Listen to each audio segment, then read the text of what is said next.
É tanta coisa nesse contexto que eu queria que você trouxesse aqui para a gente, de uma forma didática, para quem está acompanhando e para esta jornalista também que não é da área.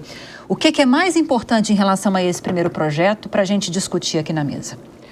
Eu acho que o que é mais importante é trazer esse novo modelo de tributação, né? A gente vai ter que quebrar o paradigma e reconstruir tudo que nós temos hoje em relação à tributação do consumo.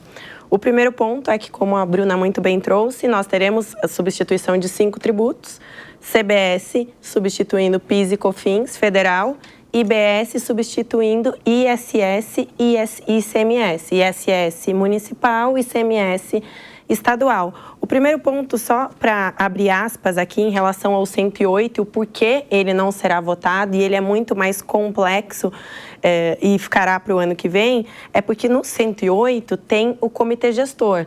Hoje, a arrecadação dos estados e municípios, cada estado e cada município arrecada, né, a título de ICMS e a título de ISS, a sua arrecadação ali. No entanto, com a reforma, nós temos a criação do comitê gestor. E, atualmente, isso causa muita preocupação porque nós temos 3 poderes, legislativo, executivo e judiciário. E isso nos parece a criação de um 4º poder, como diz a minha querida professora Marielbe, porque dinheiro é poder. E aí nós não teremos os estados e os municípios cuidando da sua arrecadação. O comitê gestor vai arrecadar tudo a título de IBS, então IBS substituindo ICMS estadual e ISS municipal. Então o dinheiro dos nossos 27 estados e dos nossos mais de 5.500 municípios serão administrados por esse novo órgão. Ontem eu estava participando de um congresso tributário, inclusive até teve uma brincadeira que todo mundo quer ser amigo do presidente do comitê gestor, porque estamos criando um novo poder. E se esse órgão não for bem administrado e essa legislação não vier muito bem regulamentada, nós estamos criando um grande problema para todo o nosso país, para todos os cidadãos brasileiros. Então esse é o 108, que ficará pelo ano que vem. Mas a base da reforma tributária, ela está no 68. E nós temos 5 novos princípios constitucionais que eu acho importante destacar aqui, que acredito que é unânime para todos nós, que são excelentes, que é cooperação. Então, construir um ambiente cooperativo na tributação, uma cooperação não só de fisco e contribuinte, né? Quebrar aquela imagem do paradigma do leão correndo atrás do contribuinte amedrontado, que a gente vê essas medidas fiscais muitas vezes vorazes e o contribuinte ali sempre, né, com aquela cara de medo e assustado e correndo do leão. Não só em relação a isso, mas também em relação às administrações tributárias, né? A administração tributária estadual, municipal e federal também ter essa cooperação. A minha mãe dizia muito que educação começa em casa. Então, a cooperação, se estamos construindo um novo ambiente tributário para atrair investimentos, para atrair desenvolvimento para o nosso país, essa cooperação também tem que estar nas administrações tributárias.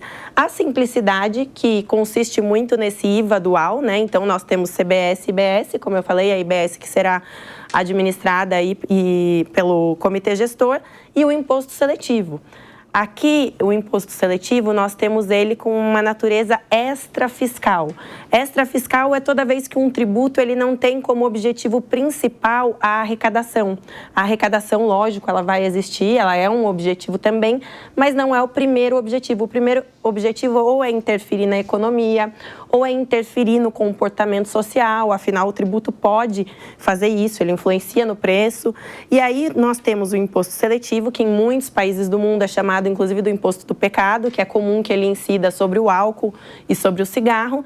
E esse imposto seletivo, ele tem ali como fato gerador a incidência sobre produtos nocivos à saúde e ao meio ambiente. Acredito que temos uma agenda mundial aí, inclusive também o meio ambiente é um novo princípio constitucional positivado, só que quando nós temos esse texto, está ótimo. No entanto, quando nós temos o rol taxativo ali de incidência, bebidas açucaradas. Bebidas açucaradas, acredito que ninguém aqui vai contestar que são nocivas à saúde. Mas por que tributar as bebidas açucaradas e não as bolachas açucaradas? E por que não tributar outros itens nocivos à saúde com alto índice de gordura saturada? E aí nós temos estudos que mostram que a população que mais consome esses itens açucarados é a população de baixa renda. Então, se estamos falando em combater a regressividade e trazer justiça fiscal, é preciso olhar esse ponto. Será que nosso país, desse tamanho, com uma maioria da população pobre, está preparado para uma tributação dessa? Precisamos desenvolver, primeiro, políticas públicas eficientes para trazer uma conscientização dessa população, reduzir o consumo desses itens e aí sim trazer essa tributação. Esse é o primeiro ponto em relação ao imposto seletivo. O outro ponto é que ele vai incidir sobre os veículos. Os veículos... Elétricos, inclusive. Elétricos, inclusive, porque aí tem estudos, e olha, eu confesso que eu não sou especialista, que a bateria no descarte é poluente estranho. também. Eu tô achando que tem lobby aí de montadora chinesa. Enfim, mas sem entrar nesse detalhe específico, de qualquer forma é ineficiente essa tributação do veículo em geral.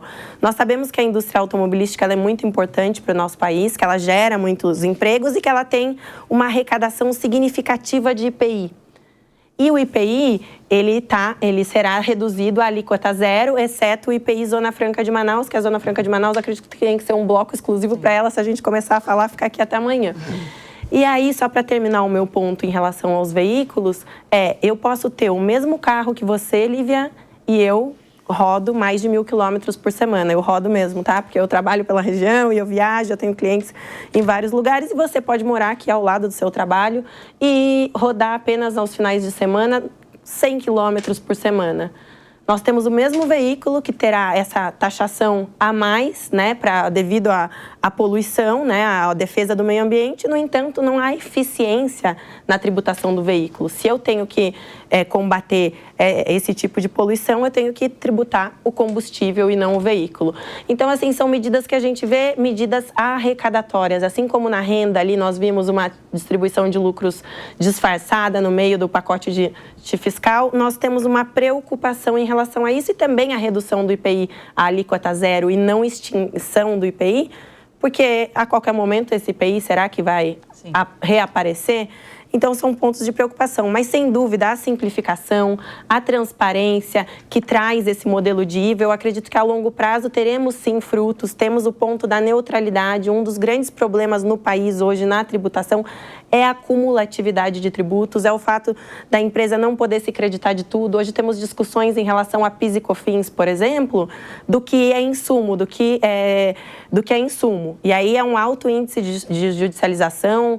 E aí o STJ decidiu que é tudo aquilo que é essencial e relevante. Aí saímos de um abstrato para um mais abstrato. Isso causa, inclusive, problemas concorrenciais entre as empresas. Porque aí uma empresa está se creditando, a outra não, uma paga mais tributos. Então, isso vai trazer uma homogeneidade.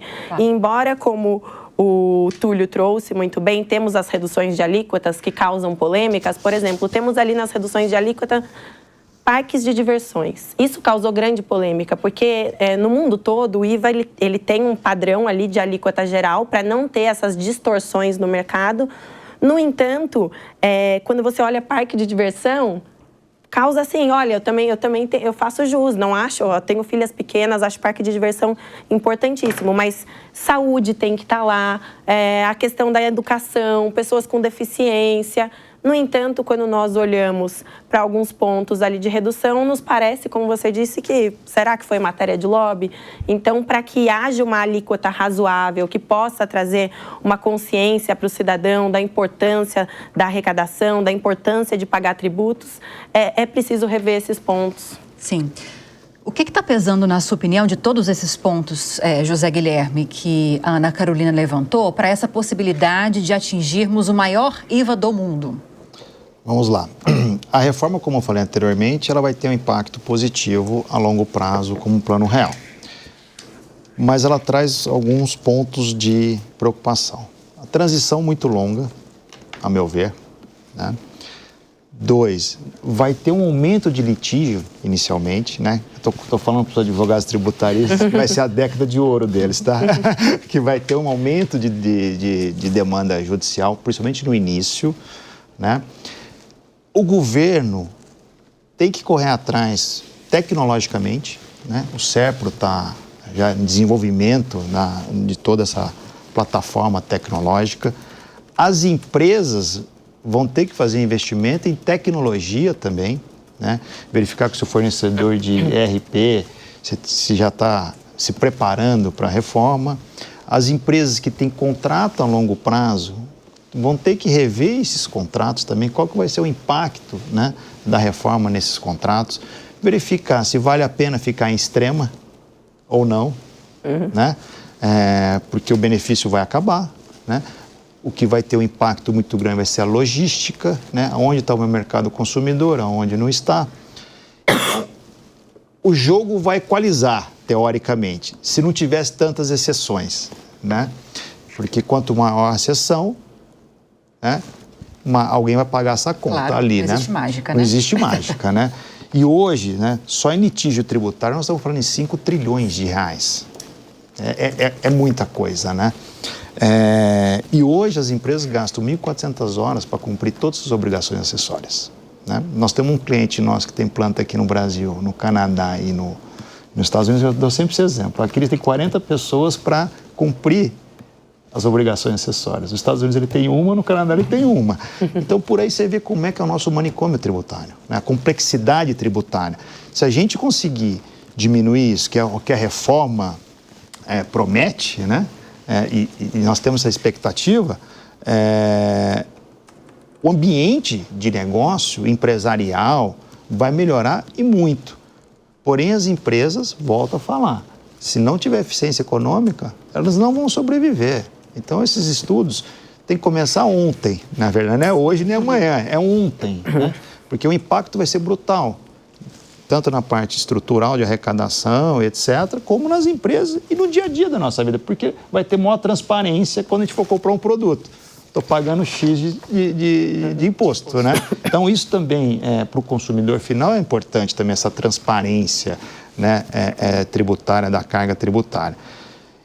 Para terminar, com essa transição longa, né, a partir de 2027, aí o PIS já vai embora, né, e a alíquota ela vai ser definida, eu acho, doutora, no 2026, no ano teste.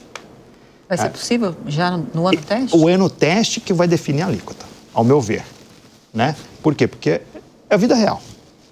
Eu tinha ouvido algumas pessoas falarem, alguns especialistas, que a transição seria justamente para ter uma noção exata de quanto seria necessário ser aplicado em IVA. Não... Ao meu ver, na minha opinião, é um ano, 2026.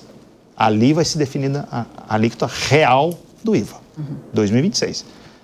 A transição é para as empresas... Entendi. Se isso era adequado, principalmente ICMS, que vai acabando, né, aos poucos, né, por causa dos benefícios fiscais e etc. Então, a alíquota vai ser definida em 2026. Essa é minha opinião, meu ponto de vista, assim, cravado, vamos falar assim, né? Porque é vida real, uma coisa está no papel, né? Outra coisa, as empresas começarem a se movimentar, a recolher, enfim. Então... Parece que tem uma trava na legislação, não tem, José Guilherme? De alíquota máxima, nessa que está em discussão? Então, não sei se já que foi na PEC ou se agora na regulamentação. A trava, teoricamente, está em 28, né? Está em 28? Está em 28. Vai chegar 27, no teto. Vai chegar no teto, vai chegar no teto, assim, né? Vai chegar no teto, mas espero que não passe, né, Lívia? Porque senão a carga tributária já vai ser a maior do mundo, né? E se passar de 28, então... ela vai explodir, né? Porque o setor de serviço já vai ser muito impactado. Né? Então não tem um vilão, uma exceção ou duas ou três na cobrança de alíquota que vai ser responsável por essa taxa alta? Eu penso que... É um conjunto. Mas assim, a alíquota zero na carne, para mim, foi um erro, né? Incluir isso na cesta básica. Porque a classe mais abastada vai ser beneficiada também, né? Então, assim, principalmente porque não houve a diferenciação do colchão duro para a picanha. Exatamente. Então, assim... Só interromper, acho que esse ponto é muito importante. Porque como que as coisas vão ficando complexas no Brasil? Alguém levanta uma tese que é vamos isentar a carne na cesta básica. Puxa, à primeira vista faz todo o sentido do mundo. Né? Realmente, carne é importante na cesta básica. É legal, boa ideia. Só que o problema das políticas no Brasil é que elas são muito mal focalizadas. Focalização significa você dá para quem precisa. E é exatamente o que você falou, quando você isenta todo mundo, você vai isentar justamente quem tem mais poder aquisitivo e come as carnes mais caras e que não precisaria ser isento. E que não precisaria ser isento. Então, você vê que os economistas também brigam por medidas que são regressivas, né? A gente não gosta disso, a gente quer que a tributação seja progressiva e as políticas sociais sejam focalizadas, né? Porque se isso acontecer, você consegue melhorar a distribuição de renda e ganhar eficiência no Estado. Mas só que a gente perde, no caso da reforma tributária, foi isso, o grupo de interesse se organiza, infelizmente tem poder, fala mais alto, né? Em política, em economia política, a gente estuda isso. O problema é que o benefício é difuso, não tem muito alguém que vai defender, né? Então fica solto. E os grupos de interesse, eles vão lá pontualmente, eles sabem o que tem que defender. Então, a gente está num arranjo político, como eu falei anteriormente, especialmente vulnerável a tudo isso.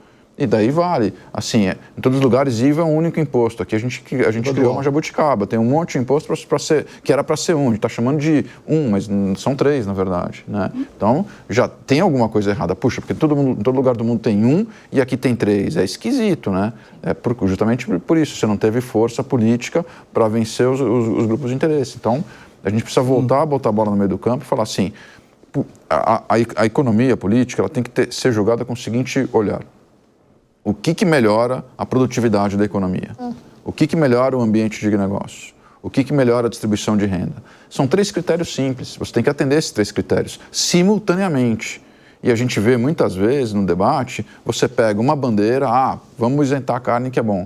Só que você está deturpando todos os outros critérios. E daí a política sai ruim. Né? Então a gente precisa voltar, desculpa, só para concluir, o que eu acho que é o problema do Brasil hoje? Está tudo muito polarizado, virou tudo um fla-flu. Se você fala isso, você é meu inimigo. Se você fala aquilo, você não presta. Gente, o mundo é complexo, a gente precisa entender as opiniões diversas e precisa reaprender a construir consensos. Os países só avançam quando são possíveis consensos que ultrapassam o mandato de um ou de outro partido. O Congresso é o lugar para isso, mas tem que ser um lugar para debate, um lugar organizado, né? Então tem toda uma institucionalidade que a gente precisa recompor se a gente quiser ter um país bacana. O Brasil tem todos os potenciais do mundo, mas a gente precisa se organizar, a gente está desorganizado. Posso meter um pouquinho a colher nessa conversa? Eu acho que tudo que foi falado aqui é um consenso, né? É um sistema adotado de neutralidade tributária, o IVA funciona na maioria dos países, sobretudo nos países mais desenvolvidos. Eu acho que aí há um consenso, mas me parece que algumas coisas não estão sendo bem discutidas nesse projeto.